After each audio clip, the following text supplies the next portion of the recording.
Hello good morning दोस्तों। आज के वीडियो में हम टैली के अंदर ये कवर करने वाले इस वीडियो में आप ये देख पाओगे कि किस तरीके से एक एडजस्टमेंट एंट्री की जाती है और किस तरीके से हम एडजस्टमेंट एंट्री जनरल वाउचर के अंदर जब करते हैं तो किस तरीके से हम इस अकाउंट को मेंटेन कर सकते हैं। इस वीडियो में आप ये सभी सीखने वाले हो। यदि आप इस वीडियो में बने रहते हो तो आप इसकी प्रैक्टिकल को पूरे वर्क को जान पाओगे। तो सबसे पहले देखते हैं कि एडजस्टमेंट एंट्रीज क्या होती है। देखो कभी कभी क्या होता है कि कभी कभी आपको कभी महीने का रेंट देना होता है और आप वो रेंट नहीं दे पाते हो और यदि बाद में पे करते हो तो उसे एडजस्ट करना होता है। कहीं न कहीं उसे एडजस्ट करने को ही एडजस्टमेंट एंट्री कहा जाता है। अब मैं आपको बता रहा हूँ किस तरीके से ये हो सकता है। जैसे देखिए जनरल वाउचर क्या है। सबसे पहले तो जनरल वाउचर क्या है, एक ऐसा वाउचर है जिसमें क्या करते हो आप नॉन कैश ट्रांजेक्शन करते हो। जितने भी उधार की एंट्रीज है वो सभी एडजस्टमेंट एंट्री पास करते हैं।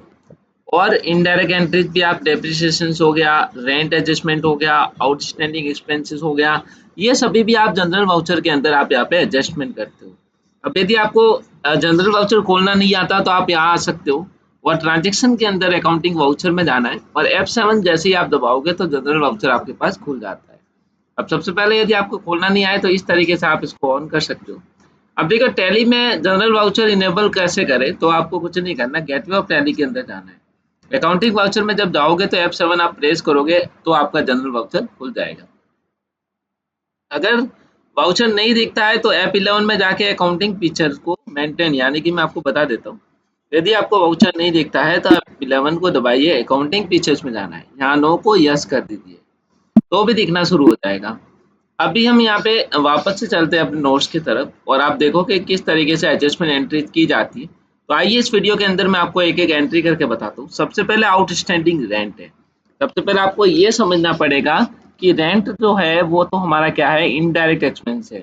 आपने यहाँ पे देखा कि अंडर ग्रुप इसका क्या है, इनडायरेक्ट है। अब हम बात करते हैं यहाँ पे बात करते हैं आउटस्टैंडिंग रेंट क्या हो सकता है भाई। देखिए ये तो हो गया आउटस्टैंडिंग क्या हो सकता है, वो यहाँ पे बात निकल के आती है कि इसको हम किस ग्रुप के अंडर रखेंगे। तो याद रखना कि आउटस्टैंडिंग मतलब आपका बकाया है और बकाया राशि को हमेशा किसके अंडर रखा जाता है। तो ये हमारी एक प्रकार की क्या होती है गाइस, करंट लायबिलिटीज होती है।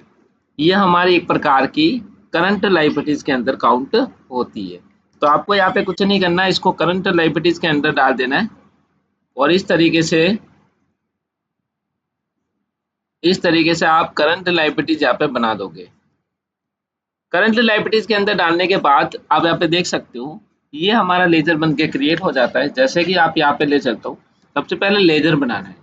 आपके पास लेजर में जाना है, क्रिएट पे क्लिक करना है। यदि आपका रेंट का बना हुआ है तो बहुत बढ़िया बात है, यदि नहीं बना हुआ है तो आउटस्टैंडिंग रेंट का बनाता है। आउटस्टैंडिंग रेंट अकाउंट आपको बनाना है। अब ये मैंने आपको बता दिया करंट लायबिलिटीज है। करंट लायबिलिटीज को सिलेक्ट करिए, यहाँ पे यस कर दीजिए, बाकी एंटर एंटर एंटर करके सेव करना है। अब ये मैं आपको एंट्री करके एडजस्टमेंट की एंट्री करके बताता हूँ जनरल वाउचर के अंदर।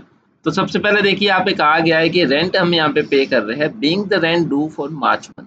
मार्च महीने का रेंट यहाँ पे दिया जा रहा है। अकाउंटिंग वाउचर में जैसे ही जाओगे तो जब जनरल यहाँ पे आ जाएगा, सबसे पहले रेंट को हम पे कर रहे हैं तो रेंट को यहाँ पे सिलेक्ट करना है। मान लो हम यहाँ पे रेंट दे रहे हैं 5,000 रुपये का, 5,000 सिलेक्ट करना है। साथ ही साथ यहाँ पे एंटर करना है आउटस्टैंडिंग रेंट। आउटस्टैंडिंग रेंट हम कितना दे रहे हैं, यहाँ पे 5,000 रुपये दे रहे हैं। अब आप देख सकते हो रेंट के अकाउंट में पहले 5 थे और अभी 5 और हो गए, 10,000 रुपये एक्स्ट्रा हो गए। इस तरीके से हमने इसको आउटस्टैंडिंग को एडजस्टमेंट करना सीखा। साथ ही साथ नेक्स्ट चलते हैं। अब देखिए डेप्रिशिएट हो रहा है, वैल्यू डेप्रिशिएट हो रही है। कल को यदि आपने कोई फर्नीचर खरीदा होगा, मान लो ये फर्नीचर खरीदा है आपने 50,000 में, 50,000 में खरीदा है, 10% का डेप्रिसिएशन हो गया, मतलब 5,000 रुपये मान लो आपका महीने का घट गया। तो 5,000 रुपये आपका क्या हो गया, यहाँ पे डेप्रिशिएट हो गया, आपकी वैल्यू यहाँ पे डेप्रिशिएट होगी। तो बस वही बात है, डेप्रिशिएट आपकी क्या है, इनडायरेक्ट एक्सपेंस है, खर्चा है आपका। और फर्नीचर आपका क्या था, फर्नीचर आपका यहाँ पे क्या था, एक फिक्स असेट थी। तो कल को डेप्रिशिएट हो रही है तो मतलब कट रहा है, डेबिट हो रहा है, तो यहाँ से लेस हो जाएगा, फर्नीचर के अंदर से 5,000 रुपये लेस हो जाएगी। इस तरीके से आपको एडजस्टमेंट एंट्रीज मिलती है जो आपको यहाँ पे जनरल वाउचर के अंदर करना होता है। अब जनरल वाउचर में कभी कभी क्या होता है कि कैश बैंक लेजर भी यूज नहीं होता है, यानी कि हर एडजस्टमेंट का प्रॉपर क्या होता है, नरेशन लिखना बहुत जरूरी होता है। यदि आप नरेशन वगैरह नहीं लिख रहे हो तो काफ़ी कॉम्प्लिकेशन आएगी, बाद में समझ में नहीं आएगा, प्रॉब्लम्स क्रिएट हो सकती है।